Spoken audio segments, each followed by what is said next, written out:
અંકલેશ્વરના નવા દીવા ગામે મોરફળિયામાં બાવળના ઝાડ નીચે ખુલ્લી જગ્યામાં પત્તા પાના વડે હારજીતનો જુગાર રમતા 6 ઈસમોને અંકલેશ્વર શહેર એ ડિવિઝન પોલીસે ઝડપી પાડ્યા હતા.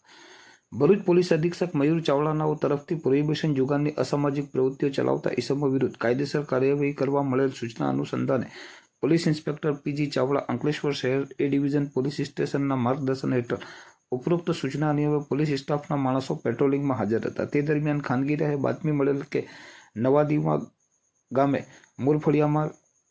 રહેતા રમણભાઈ નાથુભાઈ વસાવાના ઘરની પાછળના ભાગે આવેલ વાડામાં બાવળના ઝાડ નીચે ખુલ્લી જગ્યામાં બેસી કેટલાક ઈસમો પત્તા પાના વડે હારજીતનો જુગાર રમાડી રહે છે. જે મળેલ બાતમીના આધારે પોલીસે બાતમીવાળા સ્થળે રેડ કરતા 6 ઈસમોને જુગાર રમતા પકડી પાડ્યા હતા. પકડાયેલા ઈસમોમાં અર્જુનસિંહ ચંદ્રસિંહ સિંધા, અમિતભાઈ જસવંતભાઈ મોદી, સુરેશભાઈ સોમજીભાઈ વસાવા, દેવેન્દ્રભાઈ ઉર્ફે દિલીપ કનુભાઈ પટેલ, પ્રભાભાઈ છોટુભાઈ વસાવા, સાહુલ ઉર્ફે કાળિયો બિપિનભાઈ વસાવાનાઓને ઝડપી પાડી અંગ ઝડતીના રોકડા ₹10,920 તથા મોબાઈલ નંગ 5 કે જેની આશરે કિંમત ₹16,000 મળી કુલ ₹26,920 મુદ્દામાલ જપ્ત કરી તમામ પકડાયેલા ઈસમો વિરુદ્ધ જુગારધારાની સંલગ્ન કલમો હેઠળ કાર્યવાહી હાથ ધરી હતી.